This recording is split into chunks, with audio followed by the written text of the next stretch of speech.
Good evening, Dare to Inspire family.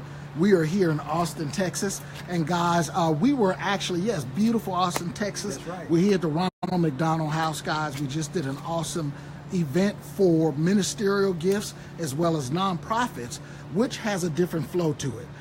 So Mr. Crump just did an awesome demonstration, and that is a video that's already been posted on the team page. You definitely want to refer to it, because when you're speaking with nonprofits, ministerial gifts, it's going to have sort of a different flow to it. Yes, now, we did an interview with Mr. Crump, our Director of Training and Field Development, several weeks ago to give you the first steps, the things you needed to do when you were approaching these nonprofits and ministerial gifts.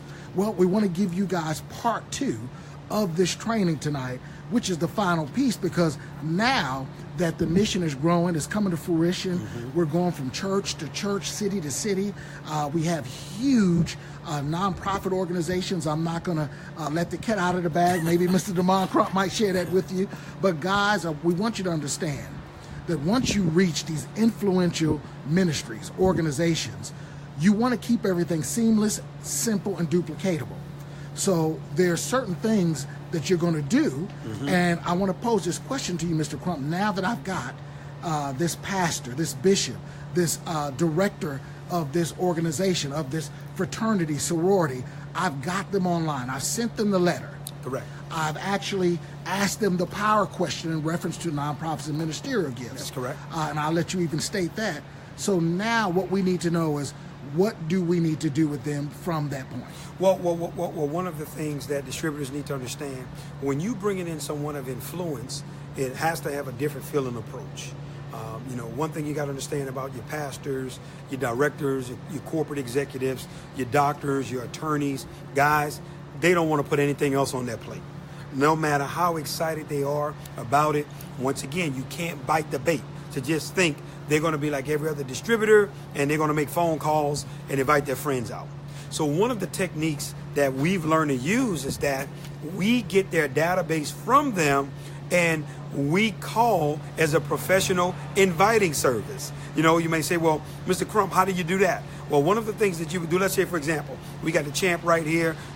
We have Mr. Brown. If I was calling Mr. Brown on behalf of Mr. Meadows, who's, let's say, he's a big corporate executive, guys. He's a big attorney. One of the things I would do is I would call Mr. Brown on behalf of Mr. Meadows, and I would say to him, hey, Mr. Brown, I'm calling on behalf of Mr. Damon Meadows. He's having a VIP event here in Atlanta for several business owners, and you were on his VIP list of attendees. I was calling to confirm your attendance. See, here's what I want you to understand. Notice, I never went into what it was about. I never went into what Mr. Amin wanted him to come to. Remember, the relationship immediately became warm the minute I used Mr. Amin Meadows' name. So the person I'm calling understands, yes, I do know Damon Amin Meadows. So now by me using that attorney's name, that corporate executive name, that pastor's name, immediately the prospect on the other end, they warm up. But here's what I want you to hear, guys.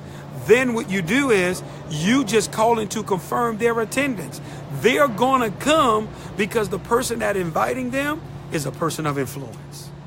They don't have to know what it's about. Wow, Mr. Meadows is inviting me out.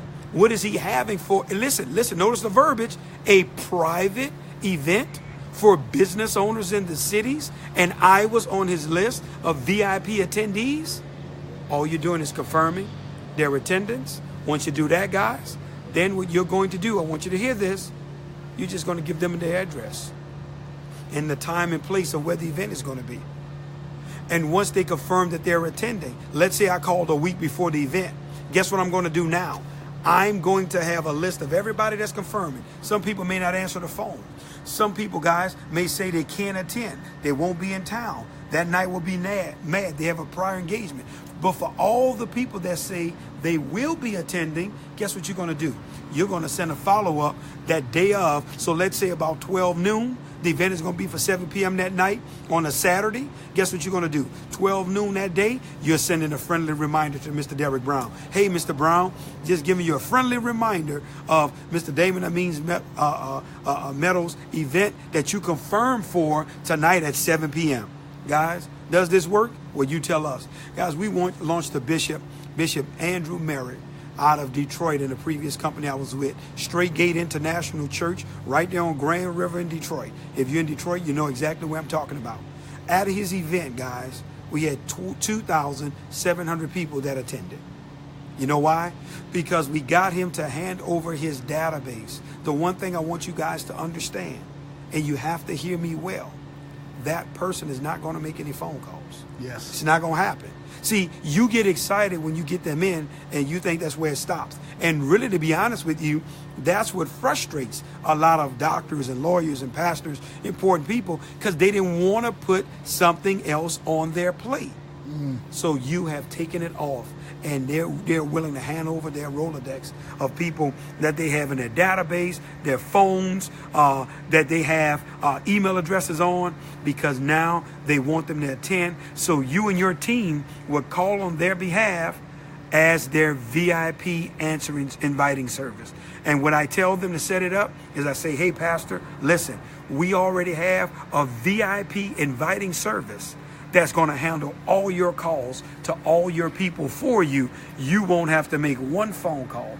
All you would have to do is show up, look good, and tell us where the event is going to be, and we're going to make it happen to fill the room on behalf of that for you. Listen to me. It works like a charm every single time. VIP answering service, calling you're inviting on that individual's behalf to invite them to a private VIP business event that individual is having for business owners in your city, whatever city it's going to be in, and you were calling to confirm their attendance because they are on the VIP list of attendees. Also, remember, to the prospect, everybody loves to be VIP. They love to be exclusive. They love to be important. And I promise you, you're going to pack the house if you take the ball out of their court and do the inviting for them.